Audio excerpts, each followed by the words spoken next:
할렐루야, 안녕하십니까. 저는 안도영 목사라고 합니다.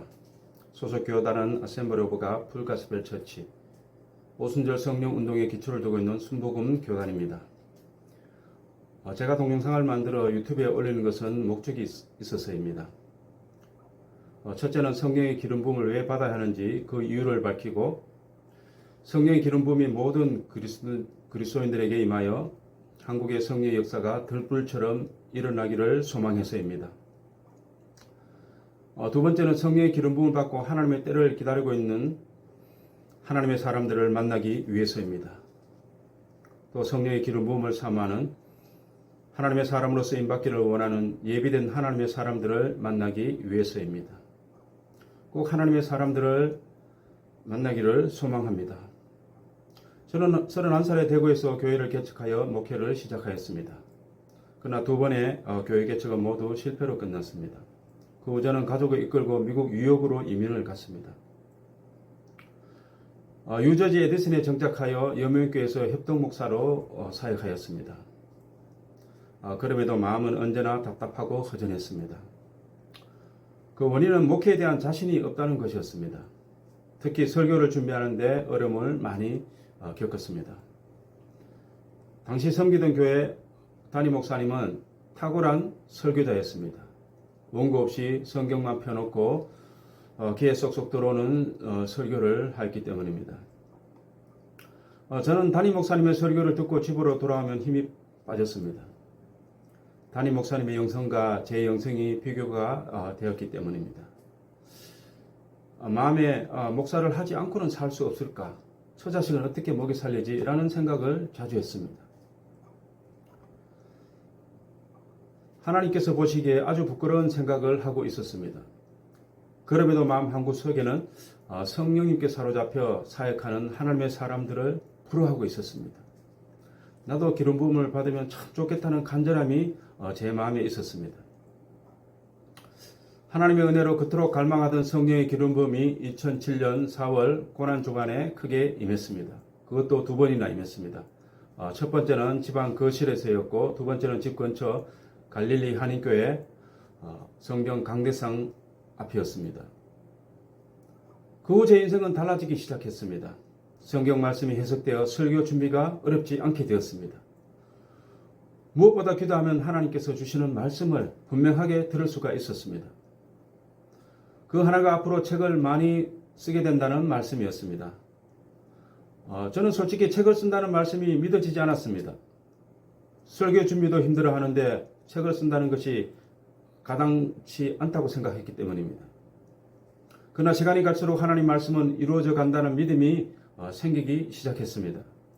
인터넷에 글을 써 올리면 댓글에 목사님의 글이 기다려진다는 글을 보았기 때문입니다. 또 하나는 3년 후 한국으로 돌아가 목회하게 될 것이라고 말씀하셨습니다. 하나님께서는 모든 약속을 지켜주셨습니다. 한국에 나오기 전에 쓴 책이 바로 이 책입니다. 책 제목이 성령의 기름 부음을 받으라입니다. 이 책 안에는 부끄러운 제 삶의 모습도 있습니다. 성령께서 인도하시는 사역의 모습도 진솔하게 기록하고 있습니다. 이 책은 당시에 많이 팔려 인지대를 출판사로부터 받기도 했습니다. 지금은 출판이 오래되어 일반 서점 매대에는 볼 수가 없습니다. 그러나 인터넷으로 구입해 읽을 수 있습니다. 구입하여 읽어보시면 성령의 기름 부음을 꼭 받아야 되겠다는 동기부여와 성령의 은사, 성령의 열매에 대해 좀 더 구체적으로 이해할 수 있을 것입니다. 저는 한국에 돌아와 서울과 안동의 두 곳의 교회를 오가며 목회하였습니다. 그러나 2년의 시간이 지나 하나님 아버지께서는 목회를 중단할 것을 말씀하셨습니다. 저는 순종했습니다. 그 하나님 아버지께서는 경제적 기반을 탄탄하게 만들어 주시겠다고 말씀하셨습니다. 성령님께서 이끄시는 대로 일했습니다. 건물 지하에서 세차도 하였고, 아파트 건설 현장에서 건설 근로자로도 일하였습니다. 목회를 다시 할 수 있을까라는 생각이 들었습니다. 그때마다 때가 되면 사역의 길은 열리게 될 것이라는 믿음이 있었습니다. 하나님 아버지께서 항상 그렇게 말씀해 주셨기 때문입니다. 그렇게 10년의 시간이 지났습니다. 하나님의 약속대로 경제적 기반이 마련되었습니다. 이제 서울에 어노인팅 처치를 세우겠다고 말씀하셔서 기도하는 가운데 기다리고 있습니다. 저는 성령의 기름 부음을 받은 이후에 목회 철학과 삶의 철학이 세워졌습니다. 그것은 성경 말씀, 즉 하나님 아버지의 말씀대로 살아가자, 그것입니다. 성경 한 구절의 말씀이라도 실천하며 생활하면 삶은 바꿔지기 시작합니다. 기름 부음을 받은 후에 두 구절의 말씀을 붙들고 생활했습니다. 첫 번째 구절은 잠언에 있는 악한 자의 집은 망하고 정직한 자의 장막은 흥하리라는 말씀을 붙잡았습니다. 두 번째 붙든 말씀은 역시 잠언에 있는 가난한 자를 불쌍히 여기는 것은 여호와께 구워드리는 것이니 그의 선행을 갚아 주시리라는 19장 17절 말씀을 붙들었습니다. 성령님께서는 자연스럽게 홈레스, 미국의 거리 노숙자 아저씨들을 섬기는 사역을 하게 하셨습니다. 그들에게 도시락을 만들어 제공했습니다. 주일이면 그분들을 모시고 집으로 와서 예배를 드리며 음식을 나누었습니다. 참으로 행복한 시간이었습니다. 기름 부음을 받고 17년이 지난 지금 삶을 되돌아보면 하나님께서는 기록된 성경 말씀이 사실임을 증명해 주셨습니다. 저는 책에서도 성령의 기름 부음을 왜 받아야 하는지, 성령의 기름 부음을 받으면 삶이 어떻게 달라지는지 기록하였습니다. 지금도 만나는 동역자나 성도님들에게 성령의 기름 부음을 받아야 살 수 있습니다 라고 외칩니다. 그 이유가 있습니다. 성경을 아무리 읽어봐도 성령의 기름 부음은 그리스도인의 삶에서 절대적으로 필요한 것임을 깨달았기 때문입니다.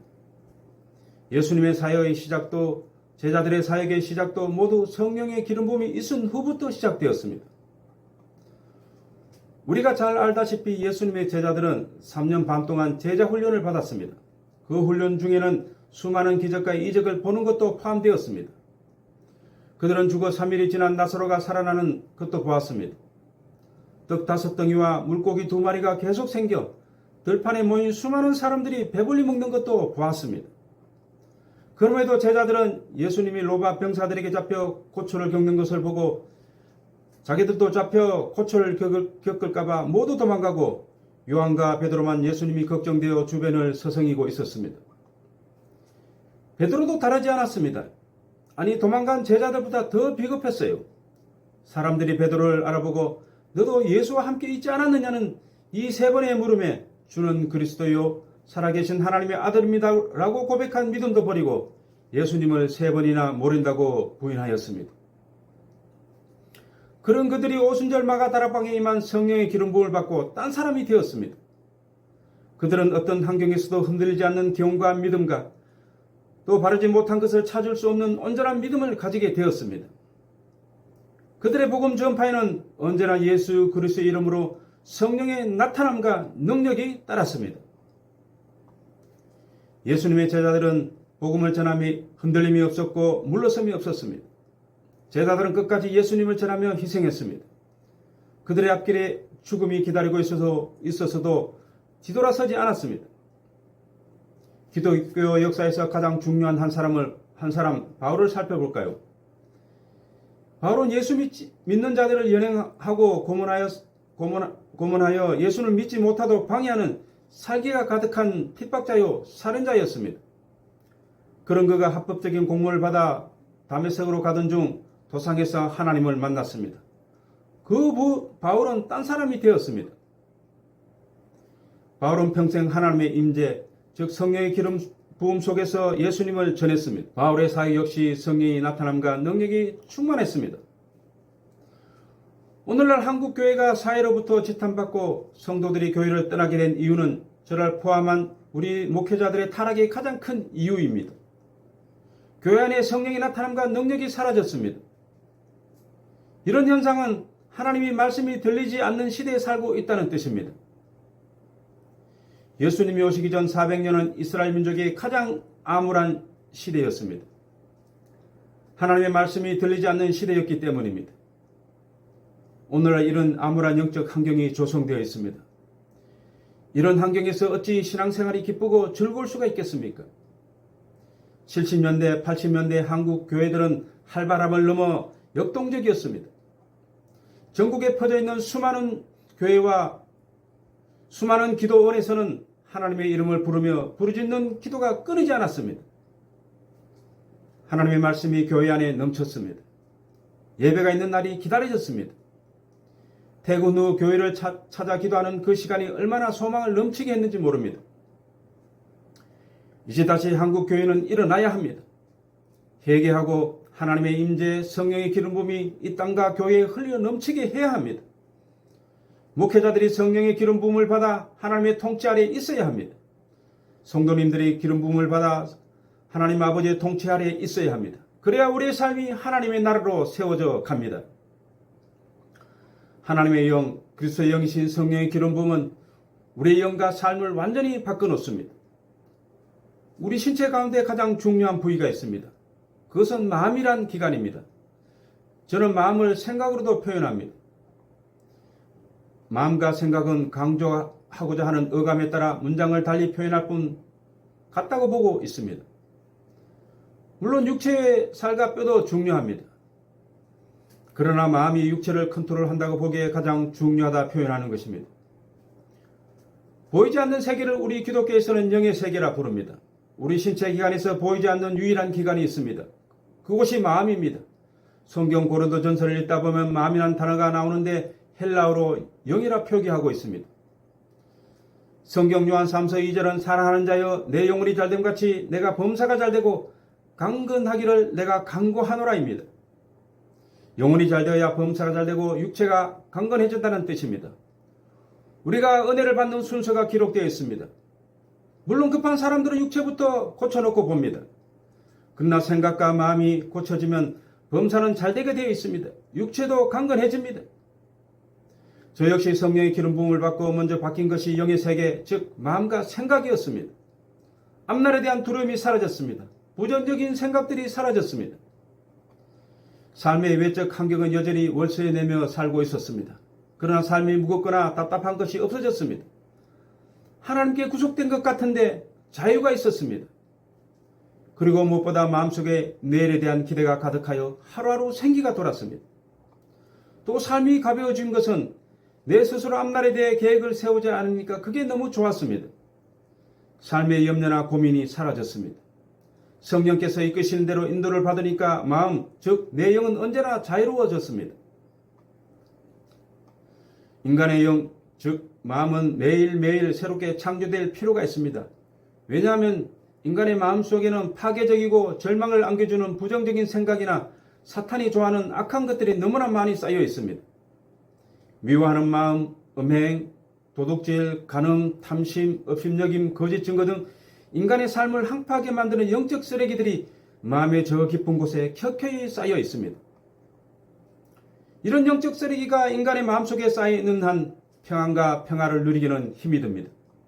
기도해도 하나님 말씀이 들리지 않는 원인은 영적 쓰레기가 마음에 가득해서가 아닐까요?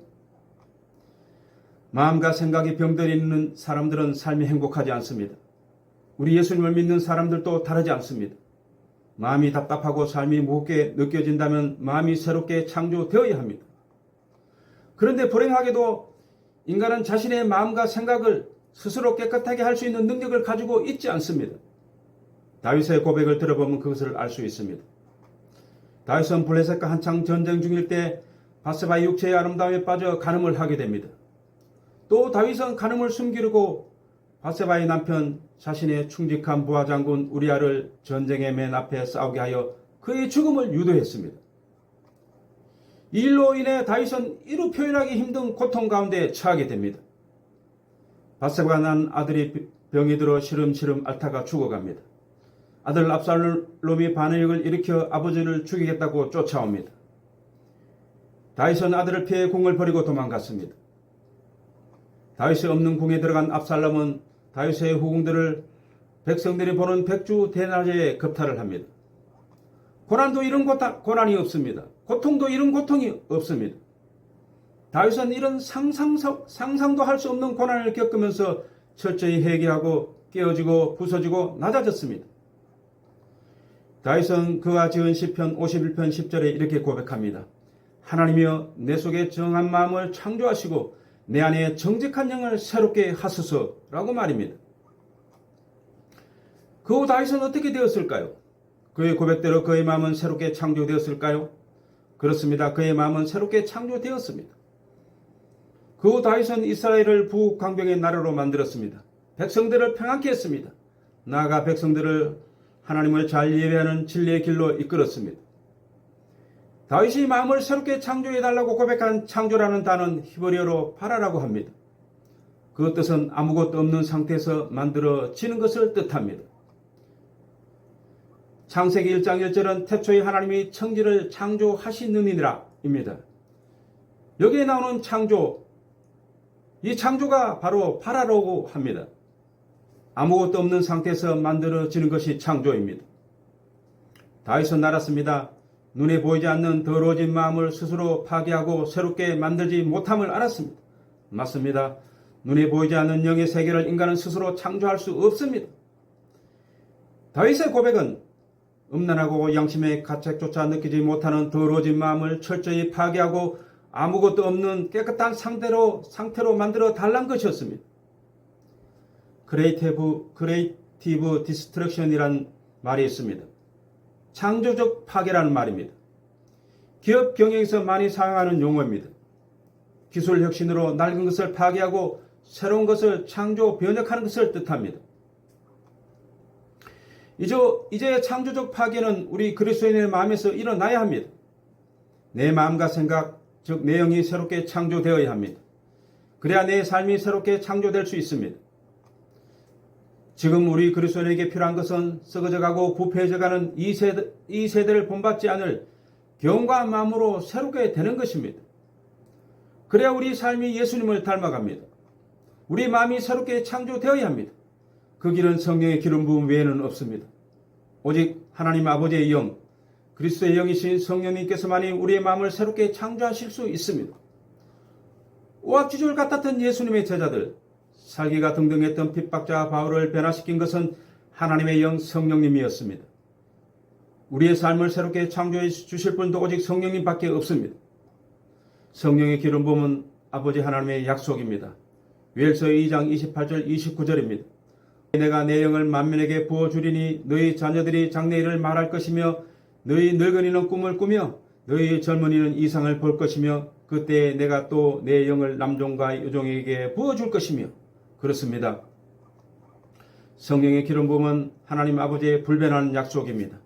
그런데 왜 하나님을 믿습니다 고백하면서 성령의 기름 부음을 받으려고 애쓰지 않습니까? 소원하고 또 소원하면 하나님 아버지께서는 부어주십니다.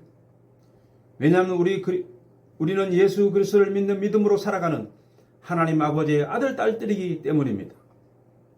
로마서 8장 32절은 하나님 아버지의 약속을 확증합니다. 자기 아들을 아끼지 아니하시고 우리 모든 사람을 위하여 내어주신 이가 어찌 그 아들과 함께 모든 것을 우리에게 주시지 아니하겠느냐고 기록하고 있습니다. 예수님은 하늘로 부활 승천하시면서 제자들에게 이렇게 말씀합니다. 오직 성령이 너희에게 임하면 너희가 권능을 받고 예루살렘과 온 유대와 사마리아 땅끝까지 이르러 내 증인이 되리라. 우리 모두 예수님의 제자들처럼 성령의 기름 부음을 받으십시다. 그래서 예수님의 십자가 대속의 은혜와 부활과 다시 오심을 생생하게 전하는 진짜 그리스도인이 되십시다. 하나님의 말씀, 성경 말씀대로 살아가는 진짜 그리스도인이 되십시다. 진짜 그리스도인이 되기 위해서 우리에게 필요한 것이 있습니다. 그것은 성령의 힘입니다. 성령님의 도우심입니다. 성령님의 인도하심입니다. 성령님의 나타나심입니다. 성령님은 영적 임금만 풍성하게 하시지 않습니다. 이 땅에 하나님 아버지의 아들, 딸로 살아가는 동안 필요한 모든 것을 풍성하게 하십니다. 말씀대로 살아가는 자가 믿음의 사람이요 하나님을 사랑하는 자입니다. 성령의 기름 부음을 받아야 합니다. 성령의 기름 부음을 받아야 이 땅에 살고 저와 여러분이 삽니다. 오늘 준비한 것은 여기까지입니다. 제가 얼굴에 마비가 덜 풀려 발음이 때로 더듬거리기도 합니다. 그럴지라도 널리 이해해 주시면 고맙겠습니다. 다음 시간에는 성령의 기름 부음을 받고 난 후 일어나는 변화들에 대해서 구체적으로 좀 더 살펴보겠습니다. 동영상을 보시는 모든 분들에게 성령의 기름 부음의 은혜가 임하길 간절히 소망합니다. 기름 부음에 대해 궁금하신 분이 계시면 댓글을 남기시면 성심껏 답변해 드리겠습니다. 감사합니다.